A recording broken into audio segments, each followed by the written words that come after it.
وہ غریب نواز سے مناظرے کے لیے دور دور آتے کہ ہم تو درختوں کی عبادت کرتے ہیں، آسمان کی عبادت کرتے ہیں، سورج کی عبادت کرتے ہیں، فلاں فلاں کی عبادت کرتے ہیں۔ یہ فقیر مرد درویش آ کر لا الہ الا اللہ کیوں کہتا ہے کہ اللہ کے سوا کوئی معبود نہیں ہے، اور پھر اس کے لیے وہ مناظرے کے لیے آتے۔ اور آپ سن چکے ہیں کہ مناظرہ کرنے والا مناظر جب کوئی آتا ہے تو اس کو پیچ و تاب میں الجھانے کے لیے دونوں فریق کوشش کرتے ہیں، اہل حق بھی اہل باطل بھی، اس لیے کہ مناظرے کی زبان ہوتی ہے، مناظرے کا میدان ہوتا ہے۔ مگر قربان جائے ہندوستان کی تاریخ گواہ ہے کہ جب کوئی مناظرے کے لیے دور دراز سے چل کر غریب نواز کے پاس آتا کہ میں تم سے مناظرہ کرنا چاہتا ہوں تو سرکار غریب نواز فرماتے بہت دور سے آئے ہو، تھکے ماندے ہو، پہلے کھانا کھا لو، آرام کر لو، اس کے بعد پھر دیکھا جائے گا۔ سرکار غریب نواز کے اخلاق جب وہ دیکھتا آنے والا کہ میں تو مناظرے کے لیے آیا تھا، یہاں تو دسترخوان بچھایا جا رہا ہے، اور پھر وہ بھی چشتیوں کا دسترخوان کہ خود تو بھوکے رہتے ہیں اور مہمانوں کو سیر ہو کر کے کھلایا کرتے ہیں، یہ فکر کر کے لوگ مسلمان ہوتے چلے جاتے۔ میرے پیارے آقا علیہ السلام کے پیارے دیوانوں، اس کی مثال آپ کو نہیں مل سکتی۔ میں یہاں سرکار غریب نواز کی کرامتیں اگر پڑھوں تو جلسے کے عنوان کے حوالے سے بڑی ناانصافی ہوگی، اس لیے آئیے تعلیمات غریب نواز کی طرف چلتے ہیں اور دو تین باتیں پڑھ کر بات مکمل کرتے ہیں۔ حضور غریب نواز رضی اللہ تعالیٰ عنہ کی لکھی ہوئی ایک کتاب ہے جس کا نام ہے انیس الارواح۔ آپ نے اس کو خود لکھا ہے، لیکن چونکہ یہ آپ کے پیر و مرشد حضرت سرکار سیدنا خواجہ عثمان ہارونی کے ملفوظات ہیں، لکھنے والے غریب نواز ہیں اور ملفوظات ہیں خواجہ عثمان ہارونی کے۔ سلسلہ چشت اہل بہشت میں ملفوظات کی بڑی اہمیت ہے۔ ملفوظات کی، ملفوظ کہتے ہیں وہ الفاظ سے بنا ملفوظ، یعنی بزرگوں کی زبان سے نکلے ہوئے الفاظ، اور ملفوظات بزرگاں میں یہ خصوصیت ہے کہ بزرگ کے ملفوظات پڑھنا یا سننا اس کی برکت ایسے ہی ہے جیسے اس بزرگ کی صحبت میں بیٹھنا، یعنی بزرگ کی صحبت میں بیٹھنے کی جو برکت ہے ان کے وصال کے بعد ان کے ملفوظات سننے اور پڑھنے کی وہی برکت نصیب ہوتی ہے۔ تو اب سرکار غریب نواز رضی اللہ تعالیٰ عنہ ارشاد فرماتے ہیں کہ میں اپنے پیر و مرشد حضرت سیدنا خواجہ عثمان ہارونی رضی اللہ تعالیٰ عنہ کی زیارت کے لیے حاضر ہوا، اس لیے کہ یہ بھی بات آپ کو بتا دوں، سرکار غریب نواز 23 سال تک کم و بیش اپنے پیر کا بسترا لے کر اور سامان لے کر سر پہ اٹھا کے مرشد کے پیچھے پیچھے چلتے رہے اور پیر و مرشد کی خدمت کرتے رہے۔ پیر سے وہ بہت کچھ حاصل کیا، اور غریب نواز کے پیر و مرشد کوئی چھوٹے موٹے آدمی نہیں تھے۔ 2 انگلیوں کے درمیان انہوں نے غریب نواز کو 18,000 عالم دکھائے۔ 2 انگلیوں کے درمیان 18,000 عالم۔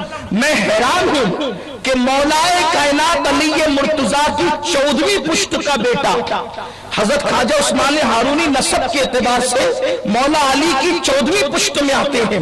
خواجہ عثمان ہارونی 14ویں پشت میں مولا علی کے اور امام حسین کی اولاد ہے۔ 2 انگلیوں کے درمیان 18,000 عالم دکھائے غریب نواز کو۔ اگر دیکھنے والا معین الدین حسن ہو تو عثمان ہارونی 2 انگلیوں کے درمیان 18,000 عالم دکھاتے ہیں۔ جب عثمان ہارونی کی یہ شان ہے تو عثمان غنی کی شان کیا ہوگی؟ اور عثمان غنی کی شان جب بیان نہیں کر سکی تو فاروق اعظم صدیق اکبر اور پھر مصطفیٰ جان احمد کی شان کا عالم کیا ہوگا؟ 18,000 عالم 2 انگلیوں کے درمیان دکھانا۔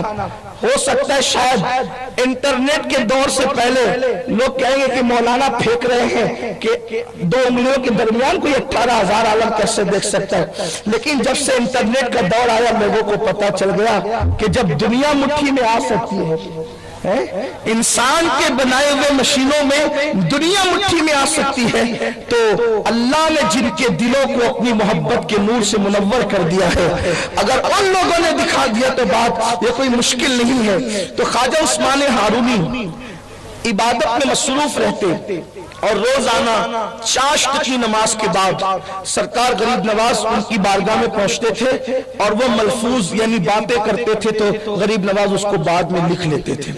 بزرگان چشت کے یہاں چاشت کی نماز یعنی چشت اور چاشت میں بڑا چولی دامن کا ساتھ ہے۔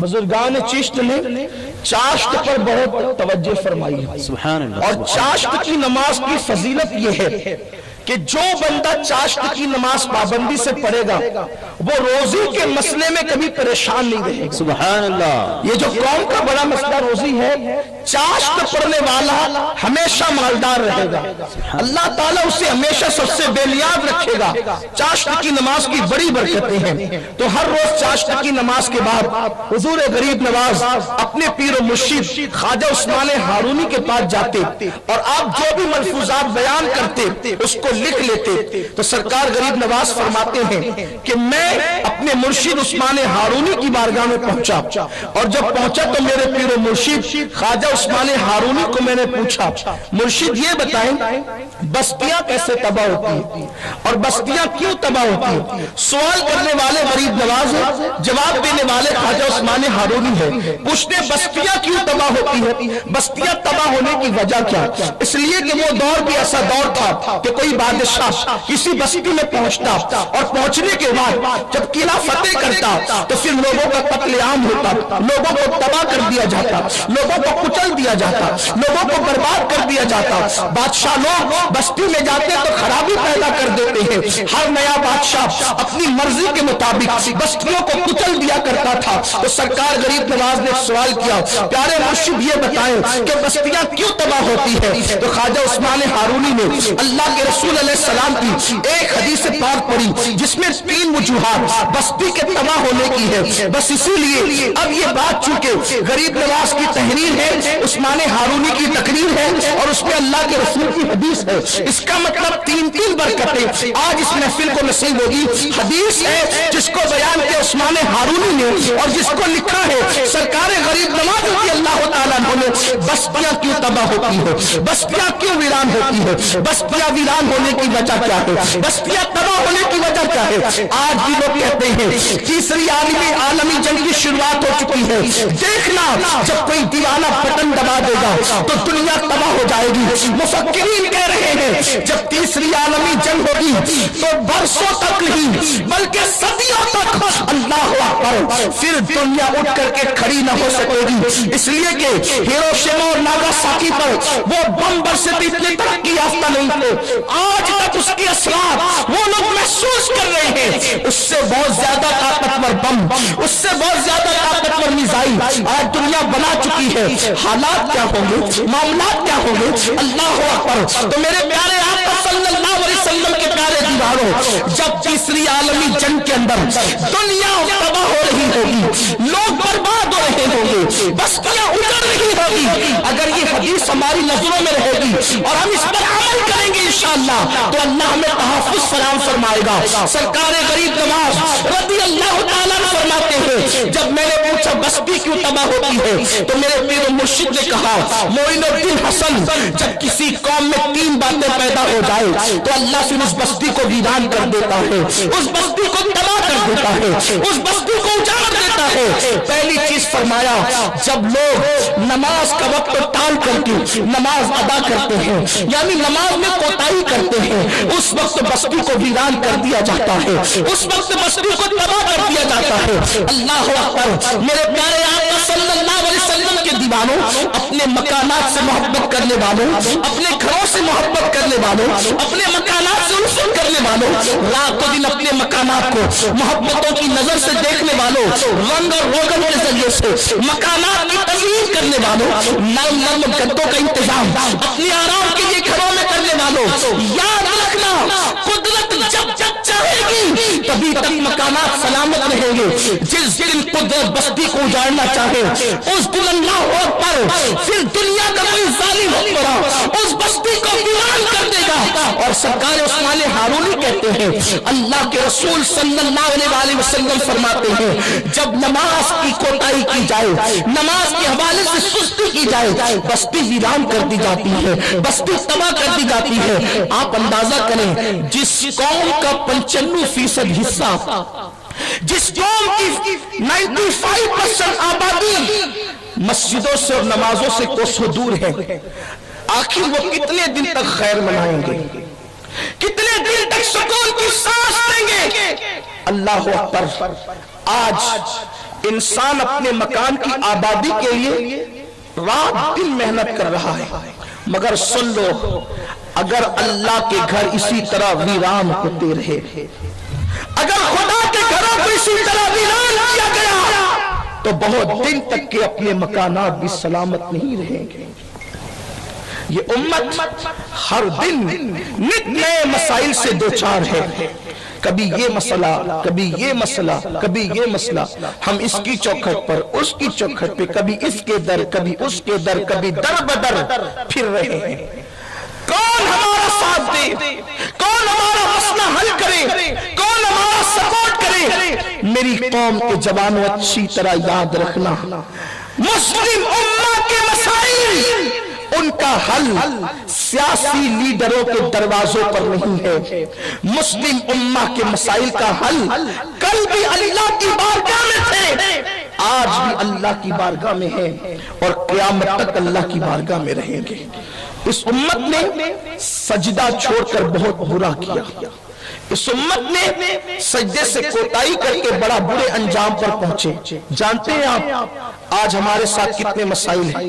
دیکھیے, ایک مسئلہ ہے بچیوں کو رشتے نہیں, ایک مسئلہ ہے جوان اولاد ماں باپ سے بغاوت, ایک مسئلہ ہے میاں بیوی وہ محبت نہیں, وہ پیار نہیں, وہ الفت نہیں. یعنی گھر گھر جل رہا ہے, ہر گھر جل رہا ہے. کبھی سوچا ان گھروں کے جلنے کی وجہ کیا ہے؟ آئیے بخاری شریف کی ایک حدیث پاک کا مفہوم آپ کے سامنے پیش کریں. آپ نے شاید سنا بھی ہوگا لیکن اس کی تعبیر اور تشریح الگ انداز سے جو ہمارے شارحین نے بیان کی ہے اس کو آپ کے سامنے نقل کرتا ہوں. بار بار بخاری شریف کی ایک حدیث پاک اکثر اجتماعات میں علماء سے آپ سنتے ہیں کہ اللہ کے حبیب غیب دا نبی صادق و مصدوق پیغمبر صلی اللہ علیہ وسلم نے اپنے صحابہ کی جماعت میں ان کے درمیان ارشاد فرمایا, اے میرے صحابہ میرا دل چاہتا ہے, دھیان سے سننا, میرا دل چاہتا ہے کہ کسی کو کہوں کہ وہ اذان پڑھے اور کسی کو کہوں کہ وہ نماز پڑھائے. سرکار علیہ السلام نے یہ نہیں کہا کہ میں نماز پڑھاؤں, بلکہ کیا فرمایا, میں کسی کو اذان دینے کا حکم دوں اور کسی دوسرے بندے سے کہوں کہ وہ میری مسجد میں نماز پڑھا دے. اور آقا فرماتے پھر میں بستیوں میں نکلوں بستی دیکھنے کے لیے, بستی کا جائزہ لینے کے لیے کہ مسجد میں کون آیا اور کون نہیں آیا. اللہ کے حبیب صلی اللہ علیہ وسلم فرماتے ہیں تو جو مسجد میں نماز کے لیے پہنچ گئے وہ تو پہنچ گئے, اب جو مسجد میں نماز کے لیے نہیں آئے اللہ کے حبیب علیہ السلام فرماتے ہیں کسی کو کہوں کہ اذان دے, کسی کو کہوں نماز پڑھائے اور میں بستی میں نکل جاؤں اور ان گھروں کو آگ لگا دوں جس گھر کے لوگ مسجد میں نماز پڑھنے کے لیے نہیں آئے.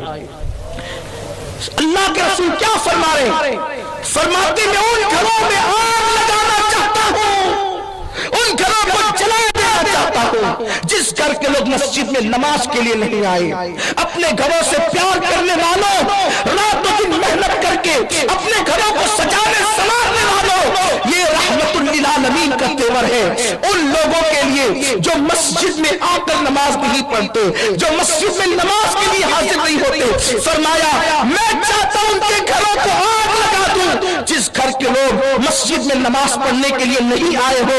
اللہ اکبر. اتنا سننے کے بعد یہ قوم کہتی ہے دیکھو نماز پر کیسی تاکید فرمائی, بے نمازی سے کیسے نفرت کا اظہار فرمایا.